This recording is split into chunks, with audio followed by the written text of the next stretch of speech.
बिस्मिल्लाहिर्रहमानिर्रहीम। नाजरीन, पाकिस्तान किसान टीवी के साथ मैं हूं आपका मेज़बान मियां तसव्वुर एजाज़।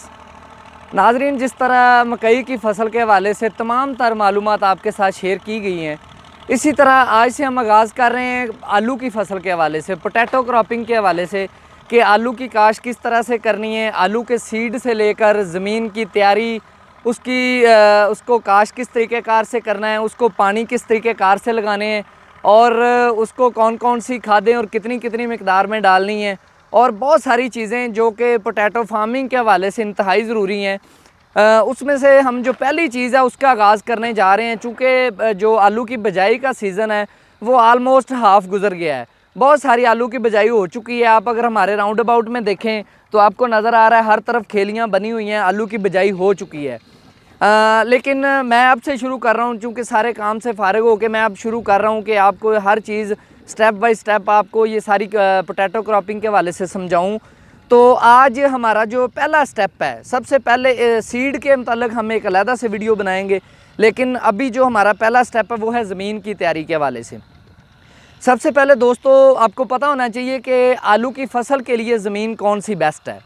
ज़मीन आपको पता है चूँकि 3-4 किस्म की होती है। एक तो वो ज़मीन है जो इंतहाई पक्की ज़मीन है, जिसमें क्ले जो होती है, जो मिट्टी होती है, उसकी मिकदार बहुत ज़्यादा होती है। जो रेत होती है इसकी मिकदार बिल्कुल ना होने के बराबर होती है, उसको कहते हैं पक्की ज़मीन। उसमें भी आलू काश्त किया जा सकता है, लेकिन आलू के लिए जो बेस्ट ज़मीन है वो है मैरा ज़मीन। मैरा ज़मीन का मतलब ये है कि उसमें कुछ परसेंटेज रेत की और कुछ परसेंटेज क्ले की हो, यानी कि मिट्टी की हो, यानी कि आधी आधी उसमें आधी परसेंटेज मिट्टी की और आधी परसेंटेज जो है ना वो रेत की हो। तो इस तरह की ज़मीन को मैरा ज़मीन कहते हैं। अब एक हल्की मैरा ज़मीन होती है, एक भारी मैरा ज़मीन होती है। जो भारी मैरा ज़मीन है वो आलू की काश्त के लिए बेहतरीन ज़मीन है। और दूसरी तरफ अगर हम टेम्परेचर की बात करें, आलू की काश्त के लिए जो टेम्परेचर है वो कौन सा रिक्वायर्ड है, तो आलू की काश्त के लिए जो बेस्ट टेम्परेचर है वो 20 से 32 डिग्री सेल्सियस है। इस वक्त जो मैक्सिमम दिन में जो टेम्परेचर होता है वो 32 से 33 डिग्री होता है। लोएस्ट जो रात में होता है वो 18, 19, 20, 21, 22 के राउंड अबाउट होता है। तो टेम्परेचर जो है वो इस वक्त बेस्ट है। अब हम बात करने लगे ज़मीन की, तो इस वक्त जिस ज़मीन में हम खड़े हैं ये ज़मीन भारी मैरा ज़मीन है, यानी कि इसके अंदर आधी रेत है और आधी क्ले है, यानी कि मिट्टी है। तो अब इसकी तैयारी के हवाले से हमने क्या बात करनी है कि तैयारी में हमने 2-3 चीज़ें देखनी है। एक तो चूँकि हमने मशीन चलानी होती है, इसके अंदर खेली बनानी होती है, तो उसके लिए हमने ज़मीन को उखाड़ना होता है, ज़मीन नरम करनी होती है जिसके अंदर आसानी से खेली बन जाए। तो उसके हवाले से मैं आपको बताऊंगा कि कितनी गहराई तक और किस तरीक़ेकार से आपने ज़मीन को बनाना है। और दूसरी चीज़ ज़मीन का टेक्सचर होता है, यानी कि ज़मीन के अंदर रोड़ी जो है वो कितनी छोड़नी है, रोड़ी होनी चाहिए या नहीं होनी चाहिए, वो सारा प्रोसीजर मैं आपको बताता हूँ। अब जिस ज़मीन में हम खड़े हैं ये ज़मीन है भारी मैरा ज़मीन। तो सबसे पहले इसके अंदर देखें तो ये रोड़ी आपको नज़र आ रही है। ये जो रोड़ी है हल्की हल्की, ये रोड़ी आलू की काश्त के लिए इंतहाई बेस्ट है। चूँकि जब आप खेल बनाते हैं प्लांटर के साथ, तो इस तरह से ये खेल बन रही है। जब ये खेल बन रही है तो रोड़ी जो है, ब्रीक रोड़ी जो होती है वो इसके अंदर जमा हो जाती है और साथ ही इसके अंदर आलू भी आ रहा है। तो आलू को एक किस्म की नरम हवादार जगह मिल जाती है। वो जगह, वो ज़मीन जिसमें रोड़ी मौजूद है वो आलू को हवा भी फ्राहम करती है और थोड़ी बहुत रोशनी भी फ्राहम करती है। तो रोशनी तो खैर पौधे ने ऊपर से लेनी होती है, लेकिन हवा का गुज़र होना इंतहाई ज़रूरी है। यानी कि आलू के पास फलने फूलने के लिए गैप होना चाहिए, ज़मीन के अंदर स्पेस होनी चाहिए, उसको मिट्टी को या खेली को धकेलने की जो है ना वो चीज़ उसके अंदर नहीं पैदा होनी चाहिए, ताकि आलू अपनी मर्ज़ी से जो अपना साइज़ बनाएं और ख़ूबसूरती बनाएं। तो सबसे पहले बात यह है कि ज़मीन, जो आलू की ज़मीन है उसके अंदर हल्की रोड़ी होनी चाहिए। हल्की रोड़ी का फ़ायदा मैंने आपको बता दिया क्या होता है, क्योंकि ज़मीन के अंदर स्पेस और प्लान रह जाती है, और वो जो प्लान है वो आलू के बेहतर नशोनुमा और फैलाव के लिए इंतहाई ज़रूरी है। अब दूसरी चीज़, खेलियाँ हमने बनानी है, आलू की काश्त करनी है। एक चीज़ तो होगी ज़मीन की रोड़ी के हवाले से, जो बड़ी अहम चीज़ है, रोड़ी ज़मीन के अंदर मौजूद होनी चाहिए या ज़मीन बिल्कुल बारीक होनी चाहिए। तो ज़मीन के अंदर हल्की सी रोड़ी होनी चाहिए, ये बेहतरीन है आलू की काश्त के लिए। अब दूसरी जो गहराई है, यानी कि किस गहराई तक हमने ज़मीन के अंदर हल चलाना है।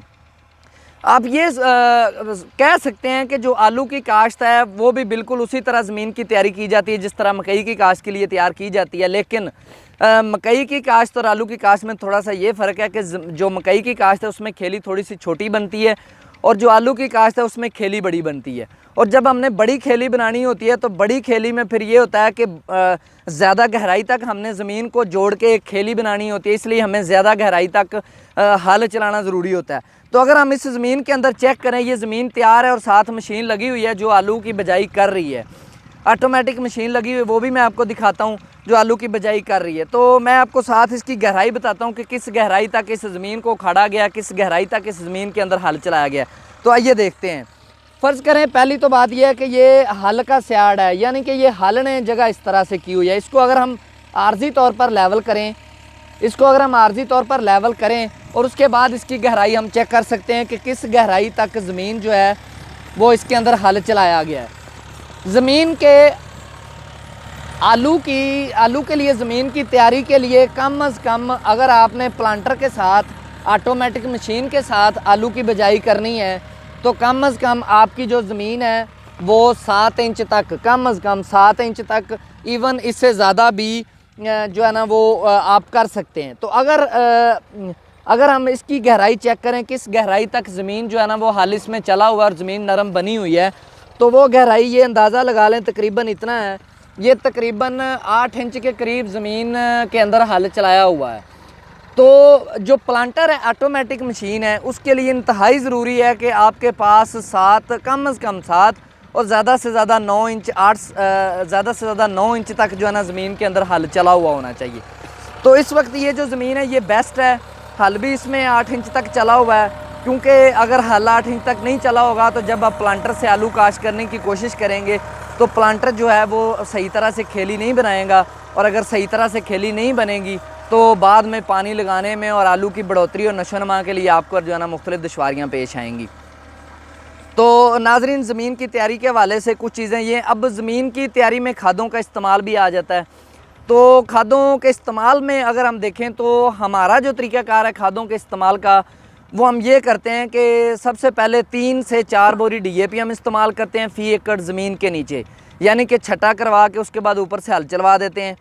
और दूसरी चीज़, साथ 1 बोरी पोटाश इस्तेमाल करते हैं। यानी कि ये जो बेसिक खादें हैं, ये 2 खादें हम इस्तेमाल करते हैं। एक तो 3 से 4 बोरी DAP फ़ी एकड़, और दूसरी जो है वो 1 बोरी पोटाश SOP या MOP अपनी ज़मीन के हिसाब से। अगर आपकी ज़मीन कलराठी है या नमकियात वाली है तो उसमें आप यूज़ करेंगे MOP, और अगर आपकी सिंपल ज़मीन है, नेचुरल pH वाली ज़मीन है, तो उसमें आप यूज़ करेंगे SOP। तो ये नाज़रीन कुछ चीज़ें थी ज़मीन की तैयारी के हवाले से। इसमें मैंने जो आपको चीज़ें स्पेसिफ़िक बताई हैं वो ये हैं, एक तो ज़मीन मुनासिब खुश्क होनी चाहिए, थोड़ा सा ज़मीन के अंदर वतर हो, ताकि जब प्लांटर खेली बना रहा हो तो खेली जो है ना वो बाद में उखड़े ना, गिरे ना मटी। तो एक तो थोड़ा सा इसमें थोड़ी सी नमी और मॉइस्चर होना चाहिए। दूसरी चीज़, इसमें थोड़ी बहुत रोड़ी भी होनी चाहिए, जिस तरह मैंने आपको दिखाई है ज़मीन के अंदर। ज़मीन का टेक्सचर थोड़ा सा मोटा होना चाहिए, जो कि बाद में आलू को खेली के अंदर नरमी फ्राहम करता है, प्लान फ्राहम करता है। और तीसरी चीज़, ज़मीन का गहराई तक हल चला हुआ होना चाहिए। ज़मीन का गहराई तक हल चला हुआ होगा तो उसमें यह होगा कि ट्रैक्टर चलाने के लिए, प्लांटर चलाने के लिए आसानी होगी। तो आए नाज़रीन, इसके साथ ही साथ आलू की बिजाई के